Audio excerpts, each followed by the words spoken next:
चलिए आगे देखते हैं। तो ये कंडीशंस मैंने यहाँ बोर्ड पर लिखी हुई है, आपको मुझे क्लियरली समझ में आ गई होंगी। Yes sir. ओके, तो चलते हैं फिर आगे की तरफ।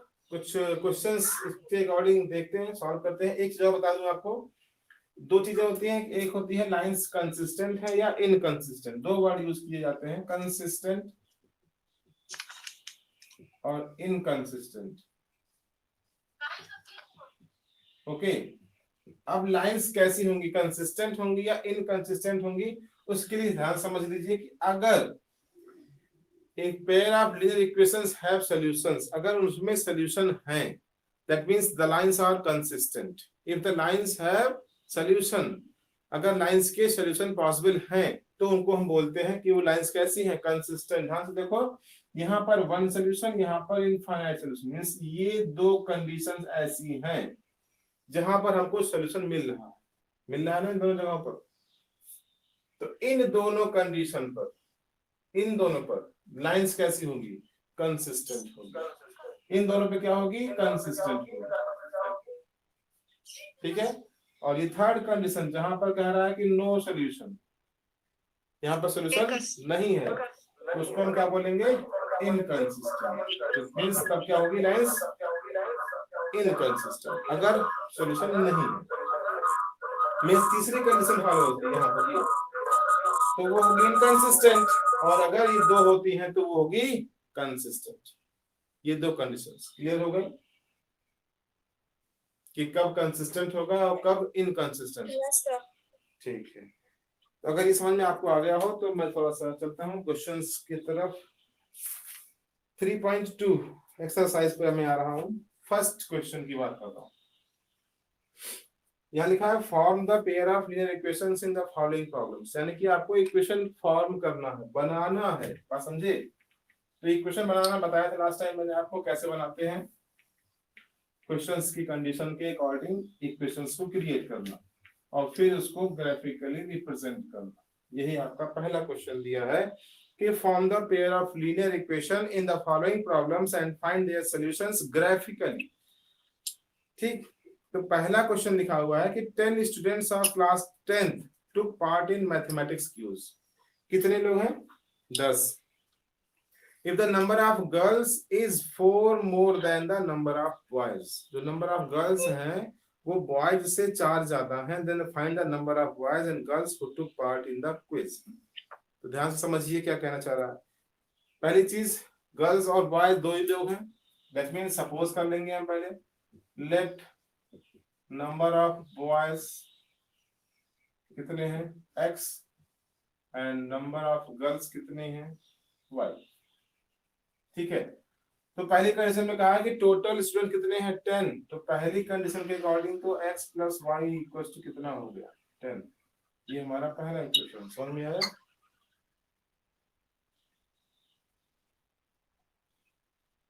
कंडीशन समझ में आ रही है, क्या कर रहा है कि 10 students of class 10 took part in mathematics quiz, the number of girls is 4 more than the number of boys, then find the number of boys and girls। हमने बॉयज को सपोज कर लिया x है, गर्ल्स को suppose कर लिया y है, तो गर्ल्स और बॉयज को मिलाकर तो कुल बने हैं 10 स्टूडेंट्स, यानी कि x plus y equals to half 10। अब दूसरी कंडीशन में कह रहा है कि जो नंबर ऑफ गर्ल्स हैं वो बॉयज से 4 ज्यादा है। ध्यान दीजिएगा, ये गर्ल्स हैं, ये बॉयज हैं, है ना। दैट मींस गर्ल्स बॉयज से 4 ज्यादा है। अगर हम इसमें 4 कम कर दें तो ये आपस में क्या होंगे, बोलिए, या इसमें 4 ऐड करें तो इक्वल हो जाएंगे। कैसे इक्वल होंगे, अगर गर्ल्स ज्यादा है तो या तो बॉयज में हम उतना ऐड करें जितना कम है, या गर्ल्स में से उतना क्या करें, माइनस करें, तो इक्वेशन बनेगा, क्योंकि हमको इक्वेशन बनाना है। बात समझ में आ रही क्या बोल रहा हूँ।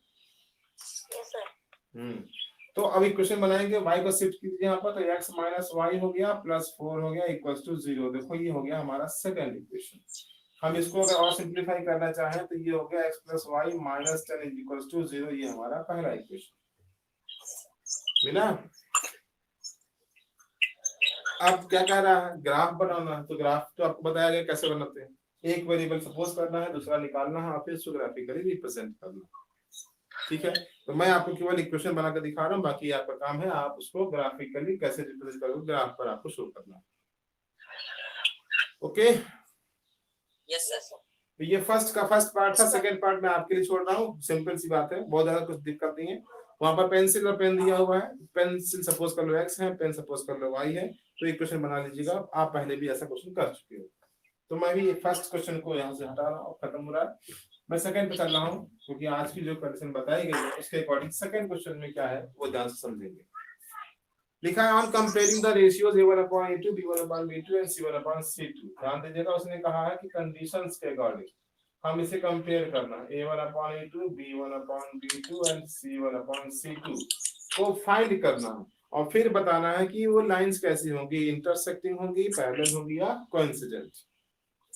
फर्स्ट पार्ट मैं लिख रहा हूं 5x - 4y + 8 = 0, 7x + 6y - 9 = ध्यान दीजिएगा, ये है पहला क्वेश्चन।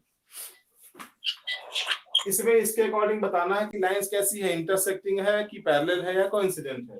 ध्यान दो, अगर आपको निकालना हो a1/a2, तो a1 की वैल्यू 5, a2 की वैल्यू 7। समझ में आ रहा है ये? बोलिए। Yes sir. Okay, second part b1/b2, ध्यान देना, यहाँ पर b1 की वैल्यू कितनी है, यहाँ से -4 है, ध्यान दीजिएगा, और b2 की वैल्यू कितनी है 6। समझ में आ रहा है कि नहीं? यस सर, समझ।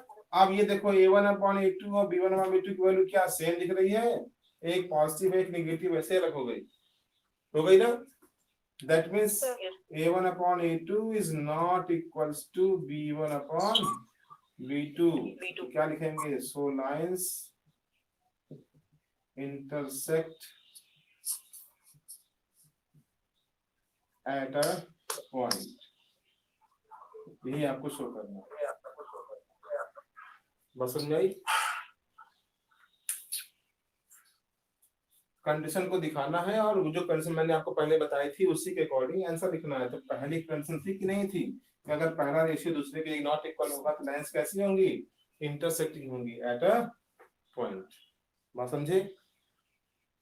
Yes sir. Yes. Second part की बात करता हूँ, देखो मैं सेकंड ही लिख रहा हूँ।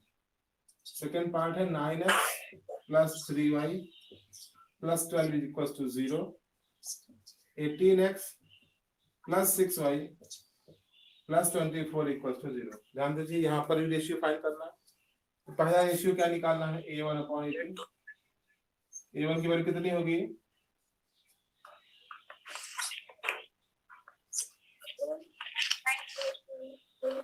बोलिए। 1/2 आएगी।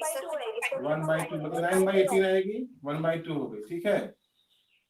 b1/b2 ये होगा 3/6, यानी कि कितना होगा 1/2, इक्वल आ गया। तो हम थर्ड पे निकालेंगे c1/c2 12/24, ये भी कितना आया, सेम वैल्यू सेम आ रही है ना तीनों की। ध्यान से देखिए, माइक ऑफ कीजिए, बहुत आवाज हो रही है। देखिए तीनों वैल्यू सेम है, यहाँ पर दिख रही है कि नहीं दिख रही? अगर तीनों वैल्यू सेम होती है तो क्या कंडीशन आई थी हमारे पास, यहाँ पर हम लिखेंगे क्या, a1/a2 is equals to b1/b2 is equals to c1/c2।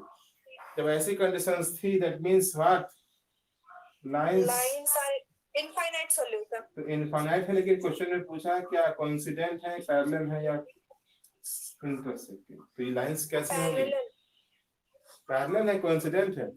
नहीं, कोइंसिडेंट। क्योंकि इनफाइनाइट सॉल्यूशन मिलता होता है कोइंसिडेंट होता है, ठीक है। तो ये कंडीशन करना, ऐसे क्वेश्चंस को सिंपलीफाई करना। समझ में आया अभी कि नहीं? क्लियर हुआ? अब से एक बार में आपको समझ में आया कि नहीं?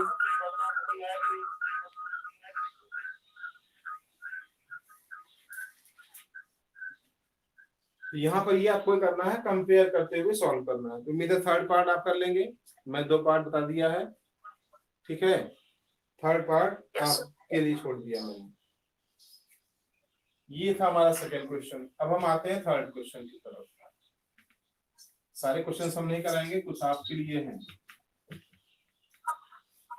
थर्ड क्वेश्चन में भी देखो ध्यान से क्या पूछा है, मैं पढ़ रहा हूं question. On comparing the ratios a1/a2, b1/b2 and c1/c2, find out whether the following pair of linear equations are consistent or inconsistent। तो कंसिस्टेंट और इनकंसिस्टेंट के बताइए। कंसिस्टेंट और इनकंसिस्टेंट, मैंने क्या कहा था, अगर उनके सॉल्यूशंस हैं तो वो कंसिस्टेंट हैं, अगर सॉल्यूशंस नहीं है तो वो क्या है, तो वो इनकंसिस्टेंट। बताया था ये मैंने आपको। माइक ऑफ रखिए, जब बोलना हो तभी ऑन कीजिए, फिर तुरंत ऑफ कर दीजिए क्योंकि आवाज बहुत होती है। ठीक है,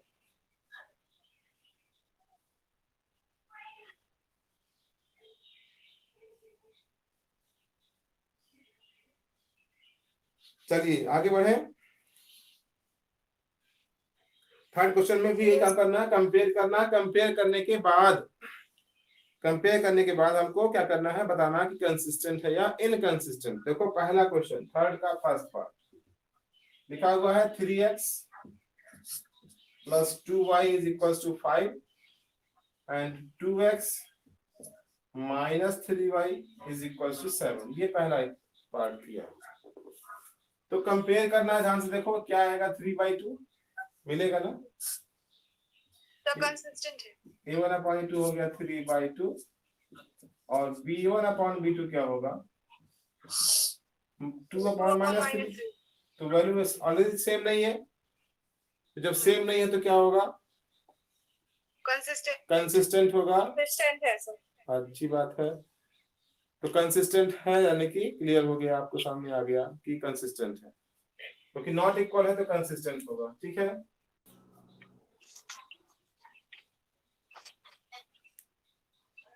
ये पहला पार्ट था। ऐसे अदर पार्ट्स, एक पार्ट में आपको और बताने जा रहा हूं, उसके बाद हम आप लोग खुद करना। ठीक है, तो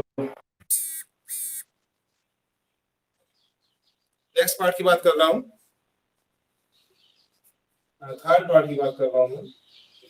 यह लिखा है 3/2x plus 5/3y is equals to 7, 9x minus 10y is equals to 14। ध्यान से देखिएगा, थोड़ा रेशियो है, फ्रैक्शन फॉर्म में है, कोई दिक्कत नहीं है।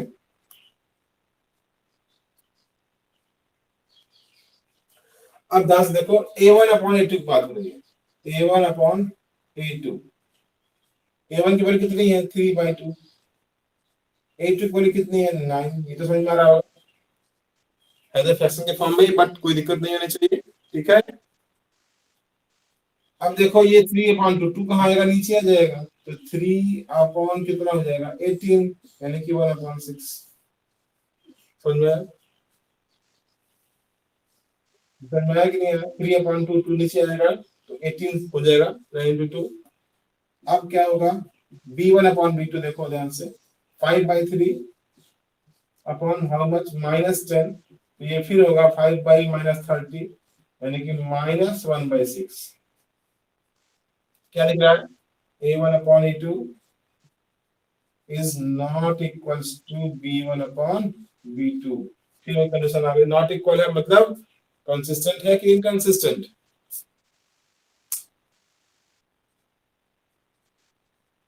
बताइए, कंसिस्टेंट और इनकंसिस्टेंट। आवाज नहीं आ रही,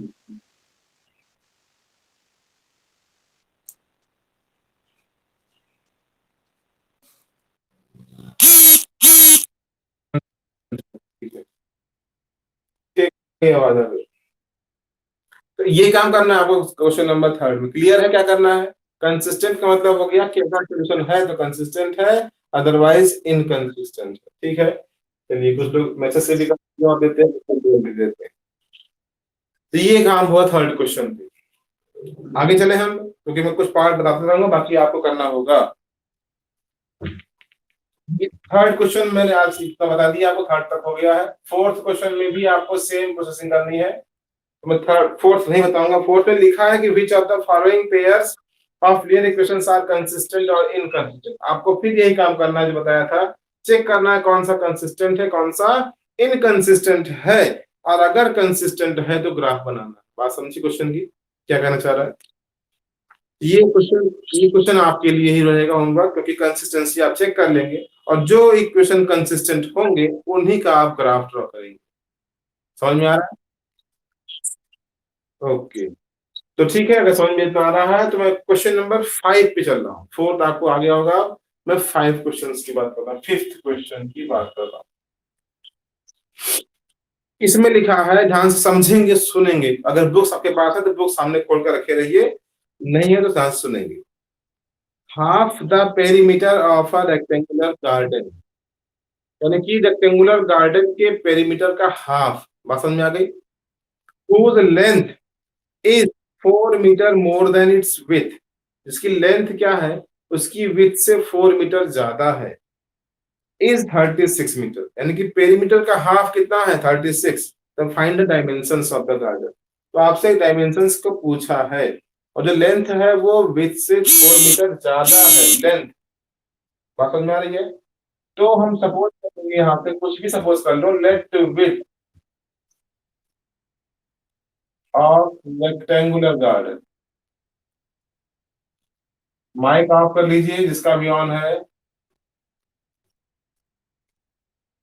सपोज कीजिए रेक्टेंगुलर गार्डन की जो विड्थ है वो क्या है x मीटर है, तो लेंथ क्या होगी, ध्यान दीजिएगा, लेंथ क्या कहा है, विड्थ से कितनी ज्यादा है 4 ज्यादा है, तो अगर लेंथ विड्थ x है तो लेंथ क्या हो गई x प्लस 4 मीटर हुई कि नहीं हुई,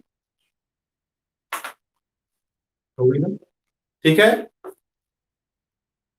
अब कह रहा है कि half the perimeter of rectangular garden, ध्यान से देखिएगा, पेरीमीटर, किसी का माइक ऑन है अभी?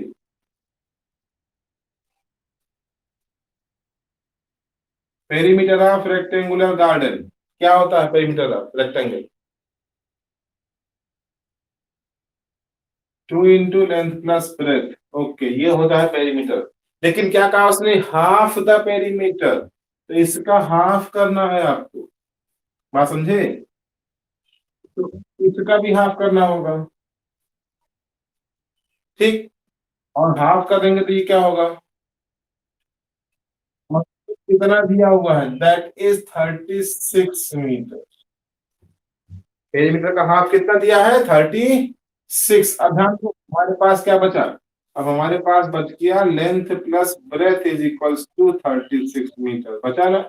लेंथ कितनी है यहाँ देखो ऊपर लिखी है x प्लस 4, ब्रेथ कितनी हमारे पास है x is equals to how much 36, ये सिंप्लीफाई कर सकते हो आप, 2x इज इक्वल्स टू कितना हुआ 36 minus 4, then 2x is equals to 32, x is equals to 32 upon 2, that means 16 metre.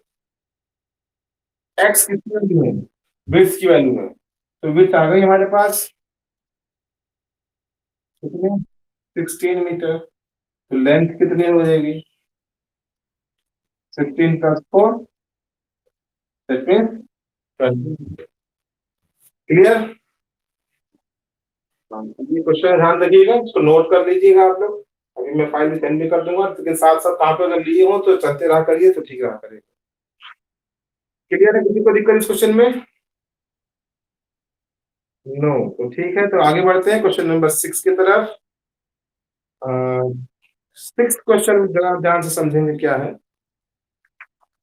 इसमें लिखा है गिवन द लीनियर इक्वेशन, मैं इसको एडिट कर रहा हूं, आप लोग नोट कर लेना बाद में। माइक मैंने कितनी बार कहा आप कर लीजिए, बट कुछ लोग स्टार्ट उसको आप नहीं कर रहे, जिसकी वजह से आवाज साउंड हो रही है, कुछ लोगों को सुनने में दिक्कत आ रही है। माइक ऑफ कीजिए प्लीज, भार्गवी ऑफ कीजिए, माइक आपका ऑन है, ठीक है? देखो ध्यान से, given the linear equation 2x plus 3y minus 8, 2x plus 3y -8 is equals to 0। ध्यान से देखो, ये एक आपको इक्वेशन दिया है। Write another linear equation in two variables such that the geometrical representation of the pair so formed is intersecting। आपको एक इक्वेशन अपने मन से लिखना है, ऐसा लिखना है कि जहां पर कंडीशन क्या फॉलो होनी चाहिए, ये चीजें जो बताई गई थी। a1/a2 is not equals to b1/b2, a1/a2 is equals to b1/b2 is equals to c1/c2, and a1/a2 is equals to b1/b2 not equals to c1/c2। मतलब इन कंडीशन के अकॉर्डिंग हमको इक्वेशन लिखना है। पहली कंडीशन में पूछा है कि इंटरसेक्टिंग लाइंस, ये हुई ना कंडीशन, बताइए लाइंस कैसी है, इंटरसेक्टिंग, यानी कि ये कंडीशन होनी चाहिए। तो उसके अकॉर्डिंग a1/a2 का रेशियो b1/b2 के इक्वल नहीं होना चाहिए। तो आप कुछ भी बना सकते हो, यहाँ पर कुछ भी इक्वेशंस पॉसिबल हैं। तो हम अगर यहाँ पर एक हमारे पास दिया तो a1 अगर 2 है, हमने मान लिया ये 3x है, इसको मान लेते हैं हम 4y है, इसको मान लिया 10 है इक्वल टू 0। अब जरा ध्यान दो, ये 2/3 आएगा, ये 3/4 आएगा, नॉट इक्वल हुआ कि नहीं हुआ। तो अगर ऐसा हो गया मतलब कि हमारा पहला इक्वेशन सॉल्व। यही करना है आपको, एक इक्वेशन लिखना है अपने मन से according to that condition, but ये कंडीशन फॉलो होनी चाहिए। मतलब कि इंटरसेक्टिंग है तो ये कंडीशन फॉलो होनी चाहिए। समझ में आ रहा है क्या कह रहा हूं।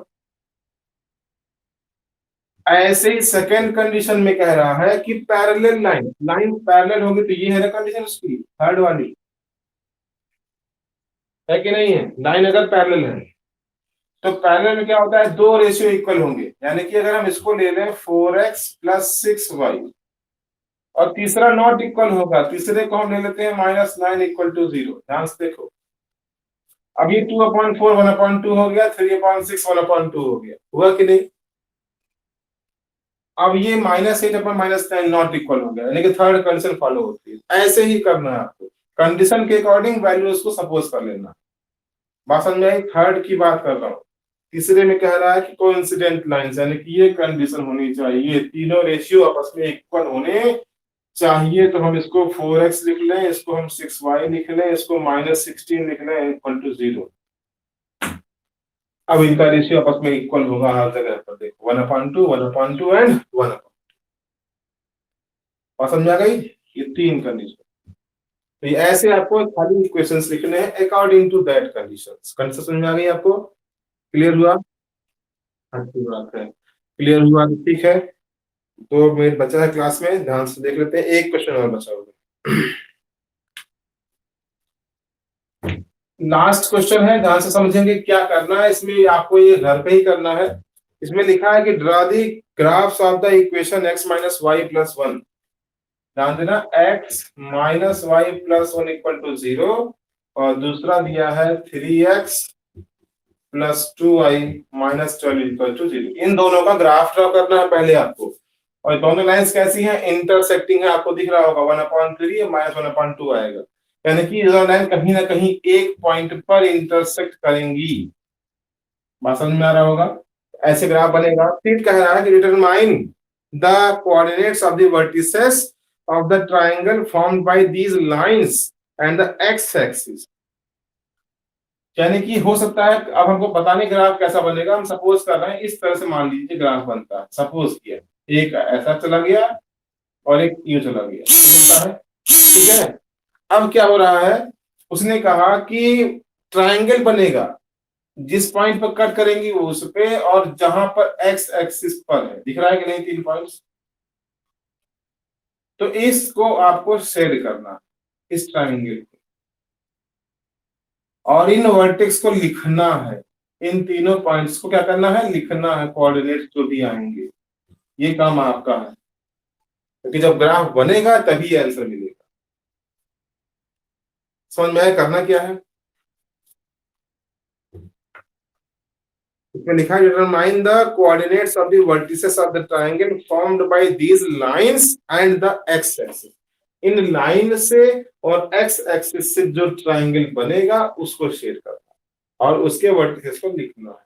अब ये ग्राफ तो आपको ड्रा करना है, जरूरी नहीं ग्राफ ऐसे ही बनेगा। मैंने एग्जांपल दिया है कि बन सकता है, बनाने के बाद क्लियर हो कैसे बनेगा, समझ में आ रहा है? ठीक है, तो ये था आज का चैप्टर एक्सरसाइज ग्राफिकल रिप्रेजेंटेशन, कैसे हम उसको रिप्रेजेंट करेंगे अकॉर्डिंग टू कंडीशंस। उम्मीद है आपको समझ में आ गया होगा। तो अब इसको आप सॉल्व कीजिएगा, क्वेश्चंस लगाइएगा, कोई किसी को प्रॉब्लम कहीं से आती है तो आप बताइएगा, हम फिर उसको हम एक्सप्लेन करेंगे। आज की क्लास हम यहीं ओवर करते हैं, समय से अपना काम पूरा करते रहिए। 10th बी वाले कुछ रिप्लाई कम करते हैं, हमको लगता है कोई दिक्कत है तो बताइए। अश्विनी पांडे हैं ऑनलाइन?